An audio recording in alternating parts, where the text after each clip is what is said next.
right, YouTubers, now that we have gone out and I showed you how to get your pace count and the measurements and what you need to do to get your pace count, now we're back in for the classroom session of this. So remember, we're teaching you not only how to thrive, but showing you how to survive also at the same time. So we have been talking about a pace count. Again, this is the first part of the whole map reading course I'm going to be putting out, land navigation and compass work. But first thing we want to do is to get our pace count. This is whenever I have individuals come out and I train this, very first thing we do, we get our pace count, we stake out our measurements like we did in the previous video, but now we're into the classroom part of how do you put that into practice. So pace count. So you will see here, this is my individual pace count card. This is something you're going to want to do. You need to get an index card, recipe card, and then laminate it because you do not want to get this destroyed. This is something that's paramount that you need to keep in your go bag or your backpack or whatever your emergency bag will be. All right, so pace count.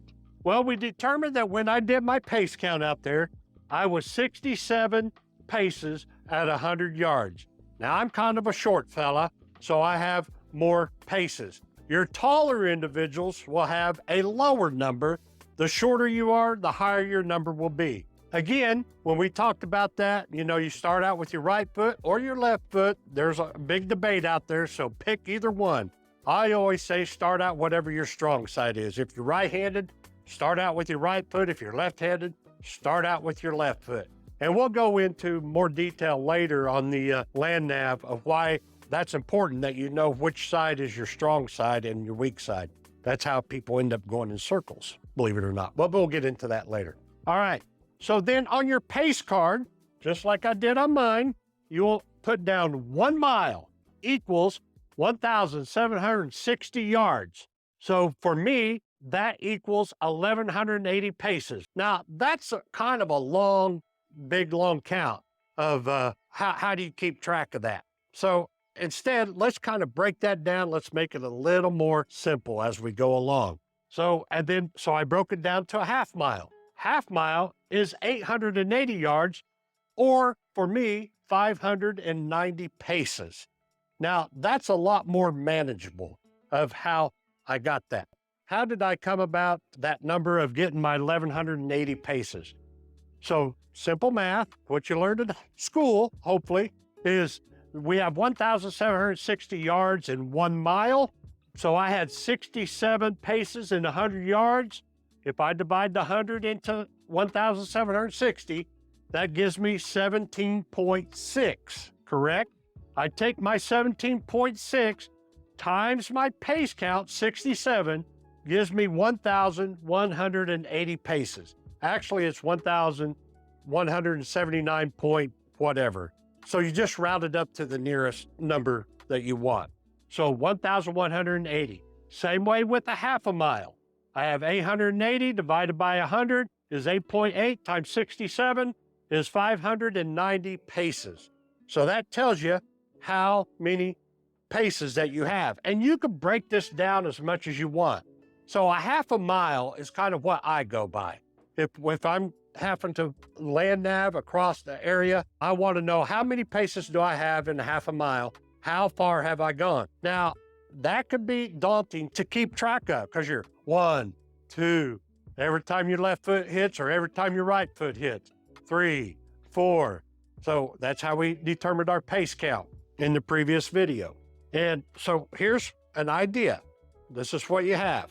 This is the simple man's way. The other way is called Ranger beads. Now, I do have Ranger beads that I use, and you can go on Amazon and pick you up some Ranger beads. But this concept is the same. We have a piece of paracord, or you can use a piece of string. Again, put a piece of paracord, piece of string in your go bag or your Ranger beads. What you do is, see these knots right here that I tied in it? And then I just stuck it through a button up here to hold, so I have it right here.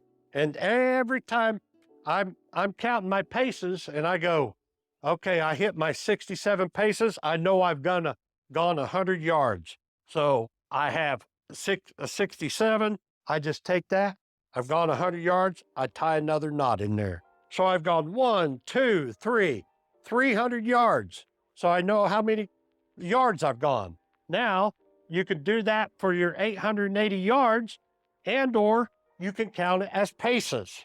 You know, but then you'd have to do the math in your head. That would be 67 times 3 of what I did. That would tell me how many paces. Or if I'm just going by yards, I want to go 880 yards for a half a mile, then I just have to put in 8 of these knots for 880 yards, and then I know that I've gone a half a mile. Actually, you would do 8 plus count your last 80 yards. And then once you reach a half a mile, how do you keep track of that? Well, just come up here on this side, put another knot in there, knowing, okay, I've gone a half a mile. Boom, take all the knot. You don't pull these tight, by the way. Yeah, you take a knot out and start your whole string over again. That's how you keep distance. That's how you measure your distance, by your pace count and knowing what to do. So this is the first thing you want to do before we get into anything else on land nav, is that we're going to figure out our pace count. You're going to figure out how many, do the math, figure out how many paces you have in a mile, half a mile. And if you want, you could even break it down to a quarter mile. Again, you will write that down, and I have mine here, mile, half mile, how many paces I have for each of those, because a half a mile is as low as I want to go. But you could go down to a quarter mile if you want, or even an eighth of a mile, whatever makes you happy and comfortable. But keep this with you. So whenever you get out and you're in a situation where you got to figure out your distance, you take your pace card out, you stick that in your pocket so you have that, and then you got your string or your ranger beads, you know what it is, and off you go. 1, 2, 3. All right, everybody, this is the Side Hustle Survivalist, showing you, teaching you of how to thrive and survive in these times. All right, God bless everybody. Hey, hit that like and subscribe button, and let's get this out. A lot of people don't know this type of stuff of what happens if everything goes down. You need to know how to measure distance. So God bless, take care, and we'll talk to you later. Bye.